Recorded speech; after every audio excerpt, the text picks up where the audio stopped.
Assalamualaikum warahmatullahi wabarakatuh. Halo guys, welcome back my YouTube channel.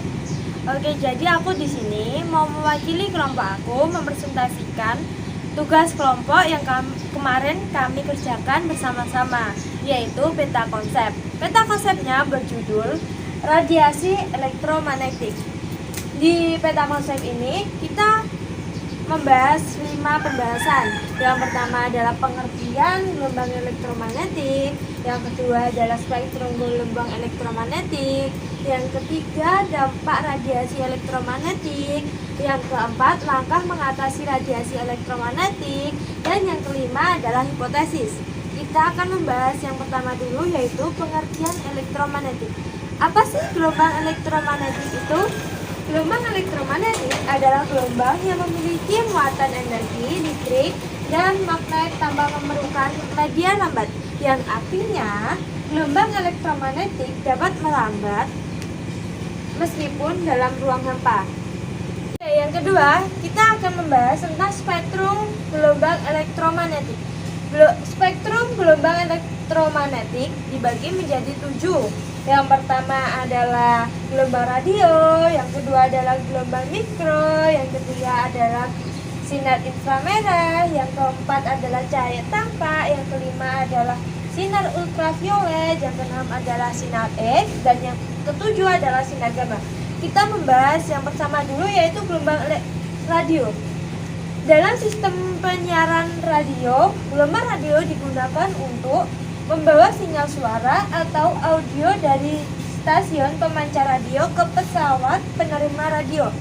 Contohnya dari penggunaan gelombang radio adalah siaran radio, HT, dan telepon seluler.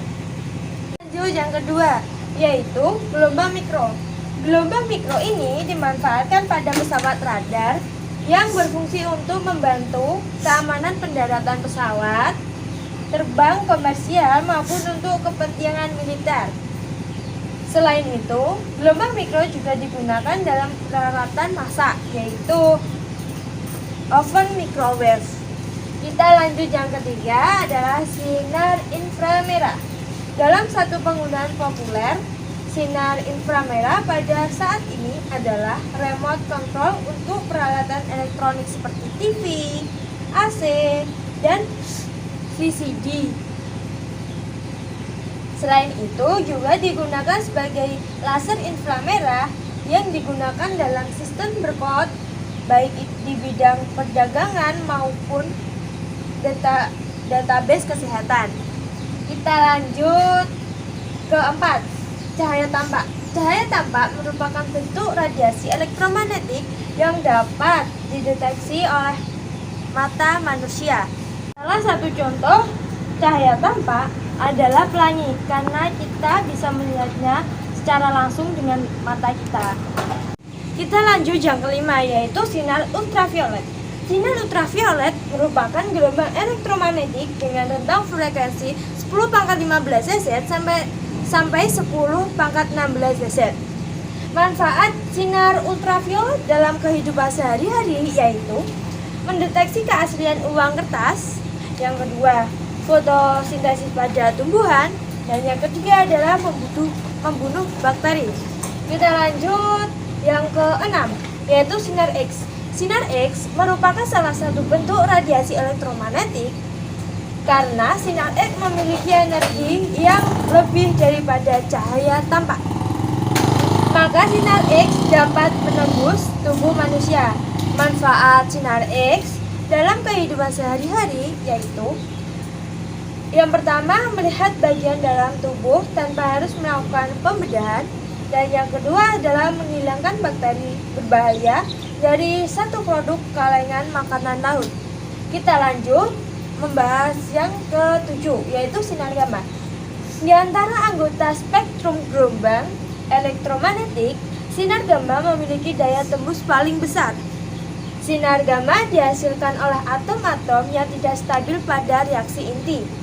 Manfaat sinar gamma dalam kehidupan sehari-hari yaitu yang pertama adalah membunuh sel kanker dan tumor. Oke, kita lanjut ke pembahasan yang ketiga, yaitu dampak radiasi elektromagnetik. Dampak radiasi elektromagnetik dibagi menjadi 2. Yang pertama adalah pengion atau ionizing, dan yang kedua adalah bukan pengion atau non-ionizing. Kita membahas yang pertama, yaitu pengion atau ionizing. Pengion merupakan radiasi frekuensi menengah hingga tinggi dalam keadaan tertentu dapat mengakibatkan kerusakan sel maupun DNA. Intinya, pengion ini adalah dampak yang berbahaya untuk kesehatan manusia. Dan kita lanjut membahas yang kedua, yaitu bukan pengion atau non-ionizing. Bukan pengion merupakan radiasi frekuensi rendah hingga menengah yang dianggap tidak berpotensi mengganggu kesehatan karena energinya rendah. Dan ini termasuk dampak yang tidak terlalu bahaya buat kesehatan tubuh. Kita lanjut ke pembahasan yang keempat, yaitu langkah mengatasi radiasi elektromagnetik. Langkahnya ada dua, yaitu memberi jarak antara HP dengan kepala saat sedang menelepon, dan yang kedua adalah menggunakan kacamata berfilter saat keluar rumah. Oke, kita lanjut ke pembahasan yang nomor 6, yaitu hipotesis. Di sini ada hipotesis James Clerk Maxwell. James Clerk Maxwell mengatakan ada 4 hipotesis. Yang pertama ada medan listrik memancar dari muatan listrik. Yang kedua adalah kupu-kupu magnet tidak ada yang terpisah. Yang ketiga ada medan listrik dihasilkan oleh perubahan medan magnet. Dan yang keempat adalah medan magnet melingkar dihasilkan oleh perubahan medan listrik dan arus listrik. Di sini kita juga menulis rumus cepat rambat gelombang, yaitu cepat rambat gelombang elektromagnetik sama dengan 1 per akar permeabilitas vakum dikali permitivitas vakum. Itu adalah cara cepat rambat gelombang. Oke, sampai di sini saya akhiri. Wassalamualaikum warahmatullahi wabarakatuh. Dadah.